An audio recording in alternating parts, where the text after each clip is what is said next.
دوستو کبھی آپ نے سوچا ہے کہ آپ گھر سے آفس کے لیے جاتے اور وہاں پہنچ کر آپ کو پتا چلتا ہے کہ اب آپ کو یہیں پر رکنا ہے، نہ واپسی کی تاریخ پکی اور نہ ہی یہی معلوم کہ واپس گھر کب جائیں گے۔ دوستو کچھ ایسا ہی ہوا ناسا کے 2 خلابازوں کے ساتھ جو 8 دن کے مشن پر جاتے ہیں اور واپس آتے ہیں پورے 9 مہینے کے بعد۔ 9 مہینے 13 دن بعد بھارتی مول کے انترکش یاتری سنیتا ولیمز کی دھرتی پر سفل واپسی ہو گئی۔ Sunita Williams is finally back on Earth after being stranded in space for a 9-month mission. The attack was initially meant to last just 9 days.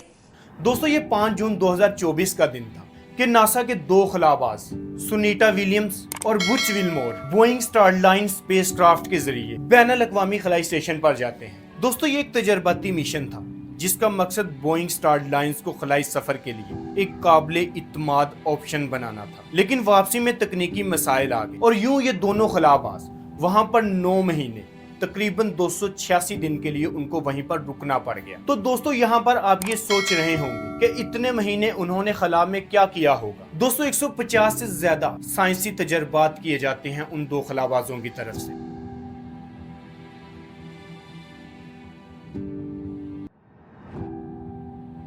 جن میں کشش ثقل، ایندھن کے خلیات اور بیکٹیریا کے سائنسی استعمال جیسے اہم موضوع شامل تھے۔ دوستو یہ دونوں خلاباز انٹرنیشنل اسپیس اسٹیشن کی پوری طرح سے صفائی کرتے ہیں۔ دوستو انہی 9 مہینوں میں سنیٹا نے 9 بار اسپیس واک کی اور اس اسپیس واک کا کل دورانیہ 62 گھنٹے 9 منٹ تھا۔ دوستو یہ 8 دن کے لیے اسپیس میں جانے والے 2 سائنسدان جن کو وہاں پر 9 مہینے کے لیے رکنا پڑا۔ اسپیس میں ان کے جسم پر گہرے اثرات مرتب ہوئے۔ جب وہ اسپیس سے واپس آئے تو وہ چلنے کے قابل نہیں تھے۔ دوستو ان کی ہڈیاں کمزور ہو چکی تھیں، ان کے پٹھے سکڑ چکے تھے کیونکہ خلا میں وزن اٹھانے اور چلنے کی ضرورت نہیں پڑتی۔ دوستو ان کے بال سیدھے کھڑے ہو گئے تھے کیونکہ خلا میں کوئی گریوٹی نہیں ہوتی جو انہیں نیچے کی اور کھینچتی۔ دوستو 19 مارچ 2025 کو ناسا نے فیصلہ کیا کہ انہیں واپس بلایا جائے۔ دوستو اسپیس ایکس کے ڈریگن کیپسول میں بیٹھ کر انہیں فلوریڈا کے ساحل کے قریب میکسیکو میں بحفاظت لینڈ کروایا جاتا ہے۔ ناسا اور اسپیس ایکس کی ٹیموں نے ان کا طبی معائنہ کیا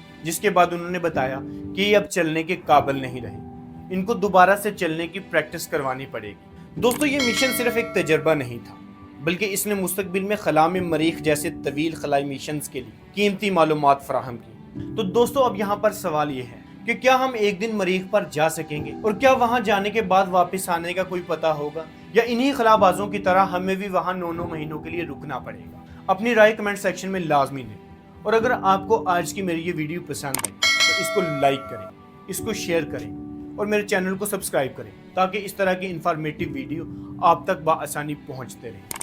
ملتے ہیں اگلی ویڈیو میں، تب تک کے لیے اللہ حافظ۔